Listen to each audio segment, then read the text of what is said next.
మీ పేరెంట్స్కి లీగల్గా ఎలా ఉండాలి, ట్రాఫిక్ రూల్స్ ఎలా ఫాలో చేయాలి చెప్దామనుకున్నాను, మిస్ అయ్యాను, మర్చిపోయాను బికాస్ టూ మెనీ ఇష్యూస్ వల్ల. బట్ మీరు ఇక్కడ నుంచి టేక్ బ్యాక్ ఏం తీసుకెళ్తున్నారు ఇంపార్టెంట్ అంటే, మీ పేరెంట్స్ ఎవరైనా సరే హెల్మెట్ పెట్టుకోకపోతే వెహికల్ ఎక్కకండి, సీట్ బెల్ట్ పెట్టుకోకపోతే కార్ ఎక్కకండి,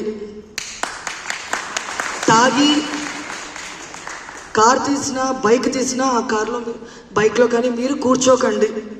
మీరు ఎంత రిటాలియేషన్ చేస్తారో వాళ్ళంతా మారుతారు. మనకి ఒక మంచి సొసైటీ అవసరం, మీ వల్లనే సాధ్యం అది. ఎందుకంటే ఎన్నో సంవత్సరాల నుంచి, యుగాల నుంచి పోలీస్ ప్రతి ఒక్కరికి చెప్తుంది, కానీ పిల్లలు చెప్పింది తల్లిదండ్రులు వింటారు. ఇది ఒక ఉద్దేశంతో నేను ఒకటి స్టార్ట్ చేశాను, campaign, children campaign with children అని చెప్పి. ఇప్పుడు ఆయన గుర్తు చేశారు, నాకు గుర్తుకొచ్చింది.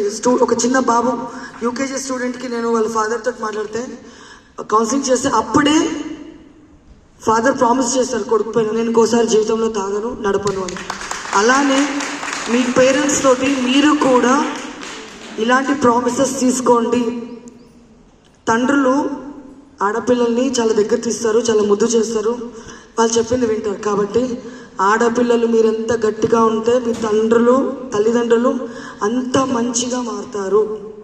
అర్థమైందా మీ అందరికీ? సో ఈ కాన్సెప్ట్ మీ స్కూల్ మొత్తానికి చెప్పండి దయచేసి. నా వర్డ్గా ఇది నా మెటీరియల్గా మీరు మీ స్కూల్కి తీసుకొని వెళ్ళండి. Thank you, but sorry.